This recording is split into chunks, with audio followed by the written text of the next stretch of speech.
Shalom, selamat pergantian hari. Mari kita memulai hari yang baru ini dengan merenungkan firman Tuhan. Firman Tuhan pada petang hari ini berjudul Berkat melalui teguran Tuhan. Jika kita ditegur oleh orang tua kita, contohnya karena pulang terlalu larut malam, apa yang ada di dalam pikiran kita atau respon kita? Apakah kita kesal? Apakah kita takut?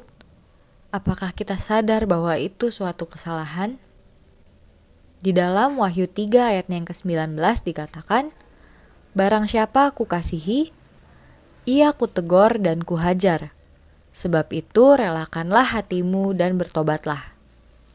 Ternyata saat orang tua kita menegur kita karena kesalahan kita pulang larut malam, itu dikarenakan orang tua kita mengasihi kita sehingga khawatir karena kita pulang terlalu larut malam dan takut jika kita terkena bahaya.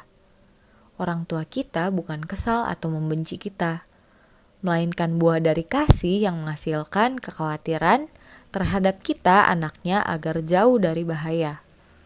Lalu berikutnya pasti ditegur dan diberikan nasihat untuk tidak pulang larut malam lagi. Karena khawatir akan keadaan kita jika kita pulang larut malam, banyak kejadian yang dapat terjadi jika anaknya pulang terlalu larut malam.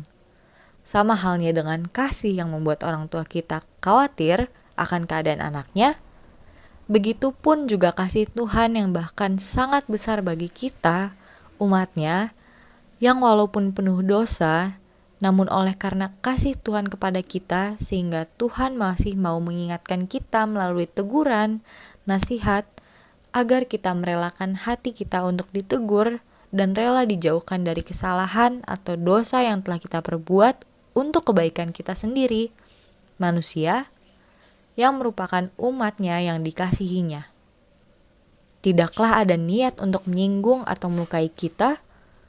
Tuhan menegur kita didasari oleh kasih-Nya, sehingga kita manusia seharusnya sadar dan bertobat. Bukan berpikir bahwa Tuhan tidak mengasihi kita sehingga tega menegur kita atau membenci tegurannya sehingga makin melakukan hal-hal yang tidak benar di matanya. Setan berusaha untuk menjauhkan kita dari Tuhan dengan perasaan negatif atau respon negatif terhadap teguran Tuhan. Janganlah biarkan setan berkuasa, melainkan cintailah teguran Tuhan yang didasari kasih itu dan bertobat. Karena dalam Amsal 15 ayat 31 mencatat bahwa orang yang mengarahkan telinga kepada teguran yang membawa kepada kehidupan akan tinggal di tengah-tengah orang bijak. Thoughts from the Mount of Blessings, halaman yang ke-11, paragrafnya yang ketiga.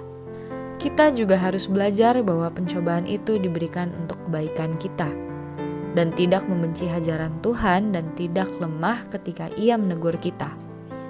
Biarlah kita bisa banyak belajar dan menerima teguran dari Tuhan, karena itu artinya Tuhan mengasihi kita dan tidak ingin membiarkan kita, umatnya, yang dikasihinya jatuh ke dalam lubang dosa. Tuhan Yesus memberkati kita semua. Amin.